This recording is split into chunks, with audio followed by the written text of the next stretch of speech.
जय माता दी। हैप्पी नवरात्रि।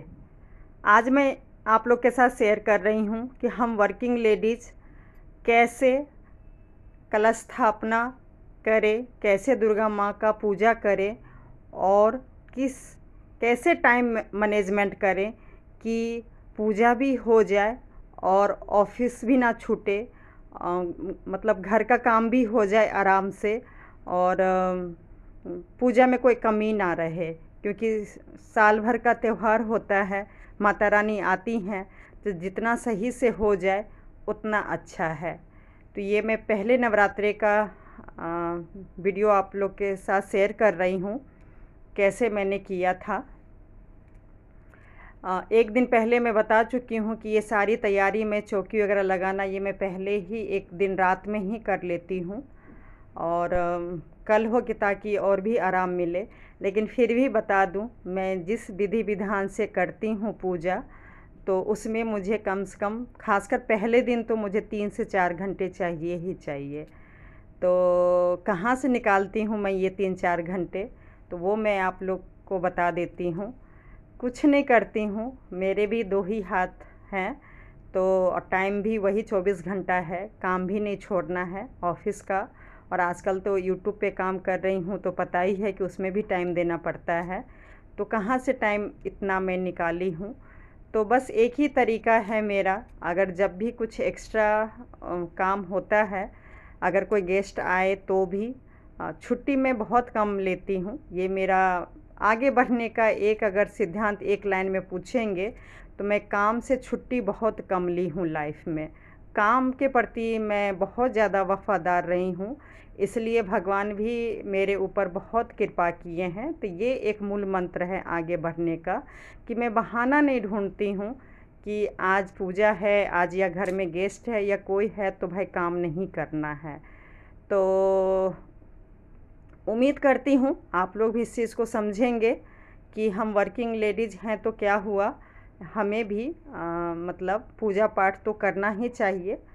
ऐसा नहीं है कि बहुत अच्छे से हम बिल्कुल हाउसवाइफ़ की तरह करेंगे, लेकिन थोड़ा बहुत तो कर ही सकते हैं। और कई साल से मैं नहीं कर पा रही थी।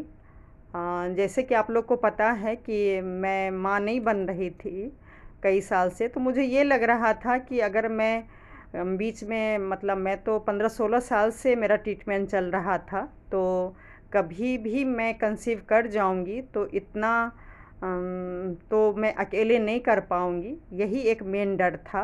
और फिर कल स्थापना से क्या होता है कि अगर आपने एक बार स्टार्ट कर लिया है तो अगर भगवान ने चाहा तो लाइफ टाइम करते रहिए तो बहुत ही अच्छा है।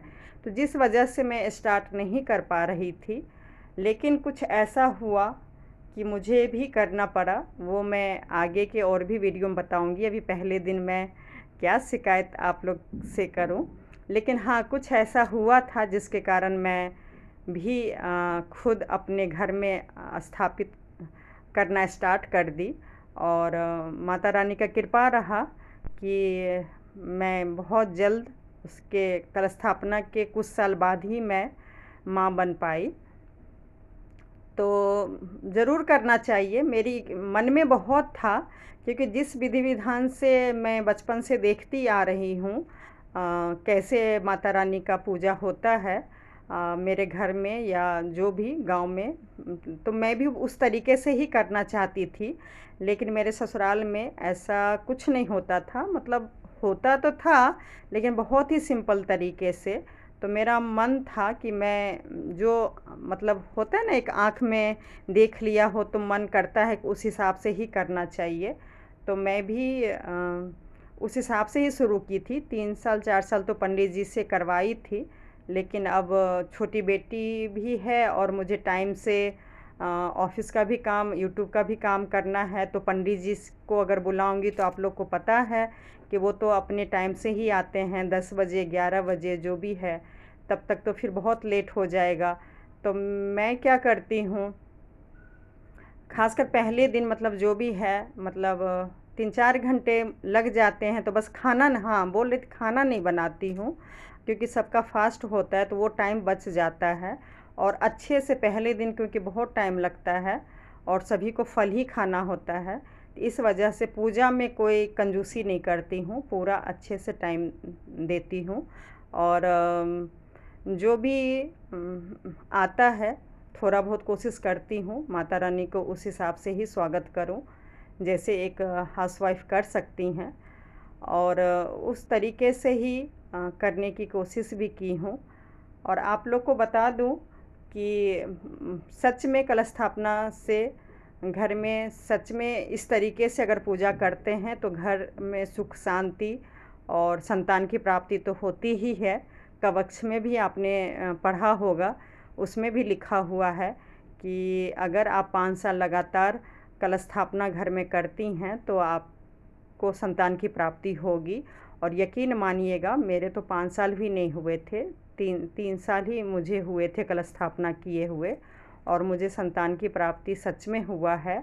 और जैसे कि मैं लास्ट वीडियो में भी बता चुकी हूँ कि नवरात्रि से एक दिन पहले ही मुझे प्रॉब्लम तो हुआ ही था, और जो ये बेटी हुई है उस दिन से वो ठीक भी हुई है।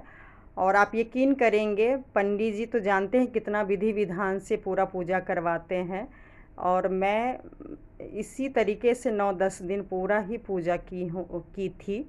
जब मेरी बेटी होने वाली थी स्टार्टिंग में ही बहुत पेन था, बहुत, मतलब इस तरीके से मैं बैठ नहीं सकती थी, लेकिन फिर भी माँ के प्रति मुझे इतना श्रद्धा था कि खुद तो मैं ये सब पूजा करके रखती ही थी। और पंडित जी तो जानते ही है, पंडित जी अलग मुझे 1.5-2 घंटा टाइम देते थे और बोलते थे बैठने के लिए, मैं वो भी बैठती थी। तो माँ का कृपा कहिए कि सच में मैं माँ बन गई थी उस साल में। तो ऐसे ही मैं पूजा करती हूँ, और पाठ मैं ज़रूर करती हूँ। माता का पाठ ज़रूर करना चाहिए, मैं अपने हस्बैंड को भी बोलती हूँ करने के लिए। और पंडित जी ने तो एक दिन में 13 अध्याय स्टार्ट करवाए थे, यकीन करेंगे 13 अध्याय।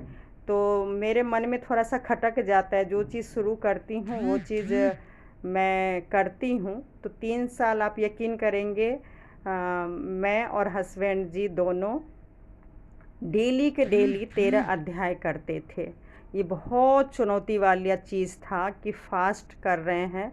मैं आगे की वीडियो में बताऊंगी मैं कितना मुश्किल फ़ास्ट करती थी। एक बार तो मैं पानी के साथ सिर्फ व्रत की हूँ।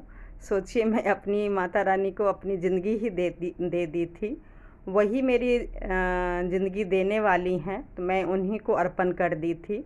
लेकिन माता रानी ने मुझे बचा लिया था। सबसे ज़्यादा मुश्किल व्रत वही था मेरे लाइफ में। मैं सब कुछ कर चुकी हूँ, मैं धीरे धीरे आप लोग के साथ शेयर करूँगी। तो ये पहले दिन का टाइम मैनेजमेंट मैंने यही बताया, वर्किंग लेडीज़ हैं तो कोई बात नहीं, बस ये है कि थोड़ा सा नींद हराम कीजिए और पूजा अच्छे से कीजिए, क्योंकि पूजा जब अच्छे से हो जाता है तो पूरे दिन फिर अच्छा रहता है और काम में मन भी लगता है।